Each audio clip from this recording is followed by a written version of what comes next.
নমস্কার বন্ধুরা, শুভ সকাল। আশা করি সবাই ভালো আছেন, সুস্থ আছেন। আজকে আমি চলে এসেছি আরও একটি লোভনীয় ডালের রেসিপি নিয়ে। আজকে আপনাদের সাথে মোচার ডালের রেসিপিটা শেয়ার করে নিচ্ছি। তো চলুন বন্ধুরা, আর দেরি না করে এবার রেসিপিটা দেখে নেওয়া যাক। তো এই মোচার ডাল বানানোর জন্য আমি এখানে একটা ছোট সাইজের মোচা নিয়ে নিয়েছিলাম, ছাড়িয়ে নিয়েছি, দেখুন এখনও কাটিনি। আর নিয়ে নিয়েছি আলু সেদ্ধ, এখানে নিয়ে নিয়েছি মুগ ডাল 1 কাপ, আর আলু সেদ্ধ নিয়েছিলাম 2টো বড় সাইজের, ম্যাশ করে রেখেছি। নিয়েছি বেসন, আর মশলার মধ্যে নিয়েছি গোটা গরম মশলা, দারচিনি, এলাচ, লবঙ্গ, বড় এলাচ নিয়েছি। আর এখানে নিয়েছি ধনে গুঁড়ো, গোটা জিরে, লঙ্কার গুঁড়ো, হলুদ গুঁড়ো, জিরে গুঁড়ো, গরম মশলার গুঁড়ো, কাঁচা লঙ্কা। আর রান্নাটা আমি ঘি আর তেল দিয়ে করব। তো চলুন এবার রেসিপিটা দেখে নেওয়া যাক। প্রথমেই একটা প্রেসার কুকারের মধ্যে আমি 1 কাপ মুগ ডাল দিয়ে দিলাম। ডালটাকে এবার একটু আমি ড্রাই করে ভেজে নেব, অর্থাৎ তেল দেব না কোনো, জাস্ট যেরকম রুখু খোলায় ভাজা হয় সেইভাবে আমি একটুখানি ওই 4 থেকে 5 মিনিট একটুখানি ফ্রাই করে নিচ্ছি। তো দেখুন মোটামুটি কিন্তু ডালটাকে আমি 4-5 মিনিট ধরে একটু ফ্রাই করে নিয়েছি। এবার প্রেসার কুকারে পরিমাণ অনুযায়ী আমি জল দিয়ে নিলাম। জলটা এবার একটু আমি গরম করে নিচ্ছি। আমি জলটা গরম করে নিয়েছি, গ্যাসটাকে এবার অফ করে দিলাম। অফ করে দিয়ে ওই ভেজে রাখা, হালকা করে ভেজে রাখা মুগ ডালটা দিয়ে দিচ্ছি জলের মধ্যে দিয়ে দিলাম। দিয়ে এবার জাস্ট একটুখানি মিশিয়ে নিচ্ছি। মিশিয়ে নিয়ে প্রেসার কুকারের মুখটাকে আটকে আমি রেখে দেবো 30 মিনিট। এইভাবে গরম জলের মধ্যে মুগ ডালটাকে আমি রেখে দিচ্ছি।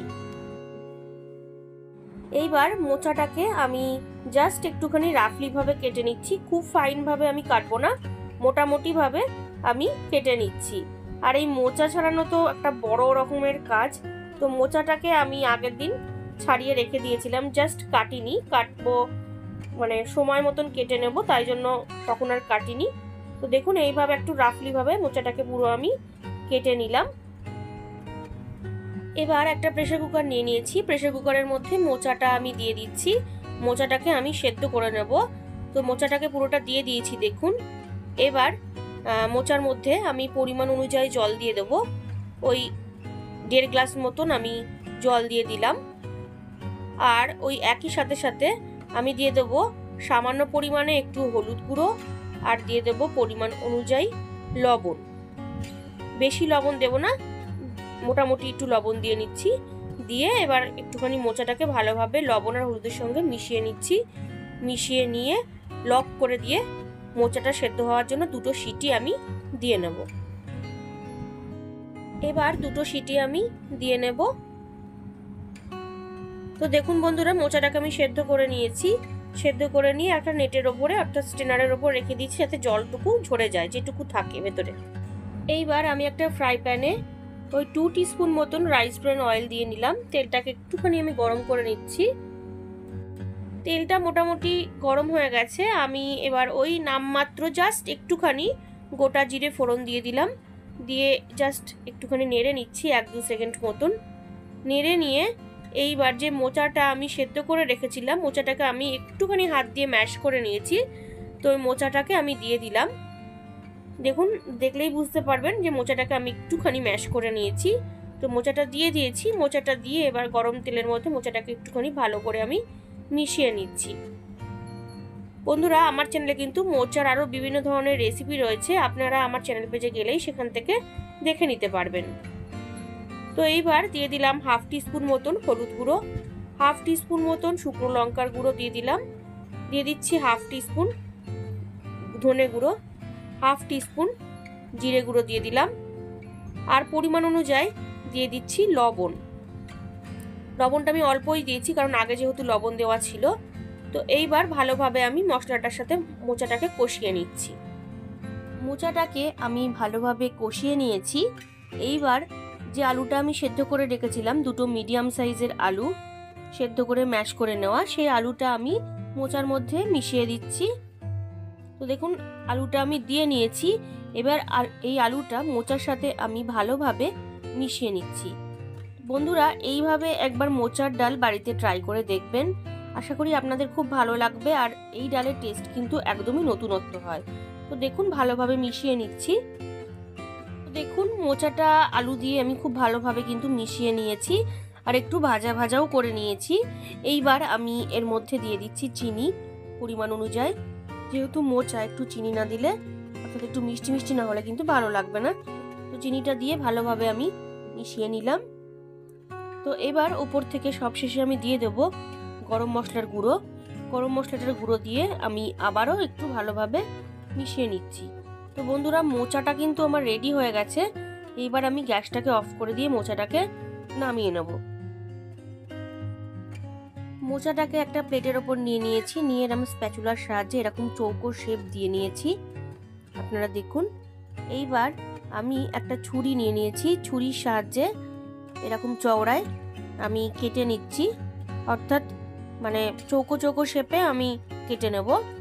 তো দেখুন এইভাবে আমি কেটে নিচ্ছি। এবার লম্বালম্বিভাবে যতটা সম্ভব আমি কেটে নিচ্ছি। তো মোটামুটি কাটা আমার কমপ্লিট হয়ে গেছে। এইবার এক একটা চৌকো চৌকো মানে মোচার এরকম বড়াগুলো তুলে নিচ্ছি। তুলে নিয়ে যে সাইডে যে আমি বেসন রেখেছি, বেসনের মধ্যে একটুখানি বেসনের গুঁড়ো অর্থাৎ একটুখানি লাগিয়ে নিচ্ছি। তাহলে করে কী হবে, মোচাটা ভেঙে যাবে না, সহজে বাইন্ডিংয়ের কাজ করবে। তো দেখুন এইভাবে আমি প্রত্যেকটা মোচার গায়ে কিন্তু বেসনের গুঁড়ো একটুখানি দিয়ে নিচ্ছি। মুগ ডাল তো আমরা অনেক রকমভাবেই খেয়ে থাকি বাড়িতে, বিভিন্ন অকেশনে ভেজ ডাল, মাছের মাথা দেওয়া ডাল হয়ে থাকে।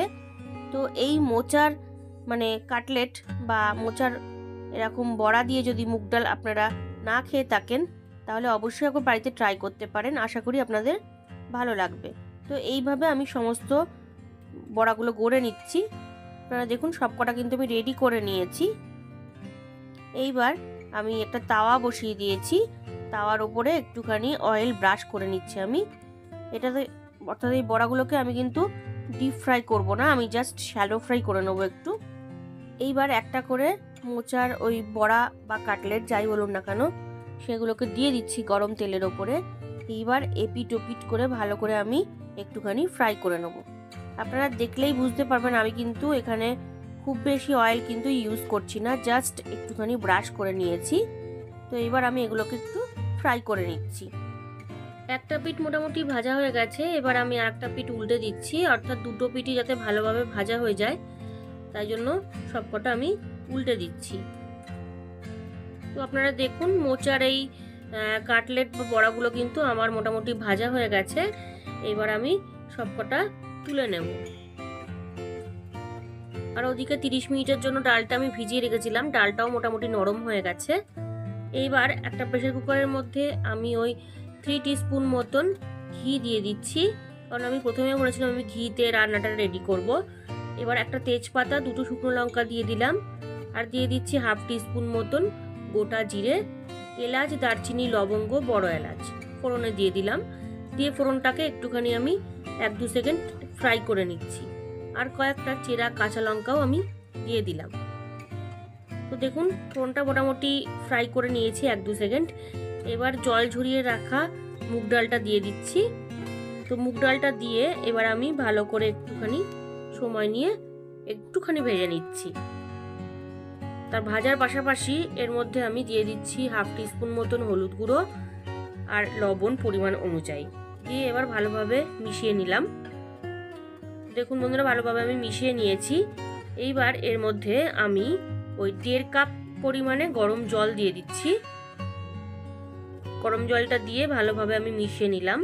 মিশিয়ে নিয়ে প্রেসার কুকারটাকে আমি লক করে দেব। লক করে দিয়ে 2টো সিটি দিয়ে নেব। তো বন্ধুরা দেখুন 2টো সিটি দিয়ে নিয়েছি, ডালটা কিন্তু একদম রেডি হয়ে গেছে। এইবার আমি একটা কড়াইয়ের মধ্যে ডালটাকে ঢেলে দিলাম।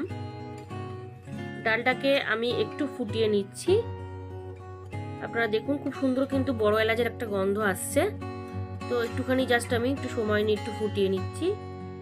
ডালটা আমি বেশ কিছুক্ষণ ফুটিয়ে নিয়েছি। এবার ওই 1 টিস্পুন মতন চিনিও দিয়ে দিলাম। ডাল একটু মিষ্টি মিষ্টি না হলে ভালো লাগে না। তো ফুটিয়ে নেওয়ার পরে এবার আমি যে মোচার যে বড়া বা কাটলেট যেগুলো রেডি করেছিলাম সেইগুলো এই গরম ডালের মধ্যে দিয়ে দিচ্ছি। আমি কিন্তু এই কাটলেটগুলো দিয়ে বেশিক্ষণ ফোটাবো না, অর্থাৎ ডাল সম্পূর্ণভাবে রেডি করে নেওয়ার পরেই কিন্তু নামানোর আগেই এই কাটলেটগুলো দিতে হবে। তো দেখুন আমি জাস্ট এই মোচার বড়াগুলোকে জাস্ট একটুখানি উল্টে দিলাম, দিয়ে এবার ওপর থেকে ওই হাফ টিস্পুন মতন গরম মশলার গুঁড়ো দিয়ে দিলাম, দিয়ে জাস্ট হালকা হাতে একটু মিশিয়ে নিচ্ছি। তো বন্ধুরা, মোচার ডাল কিন্তু আমার রেডি। আজকের রেসিপি মোচার ডাল আমার রেডি। ভালো লাগলে বাড়িতে অবশ্যই ট্রাই করবেন ও টেস্টের আনন্দ নেবেন। তার পাশাপাশি লাইক, শেয়ার, কমেন্ট করতে ভুলবেন না। আর নতুন বন্ধুরা যারা এখনো পর্যন্ত আমার চ্যানেলটিকে সাবস্ক্রাইব করেননি, তারা আরও ভালো ও নতুনত্ব রেসিপির জন্য রান্নার রহস্যকে অবশ্যই সাবস্ক্রাইব করবেন। ধন্যবাদ।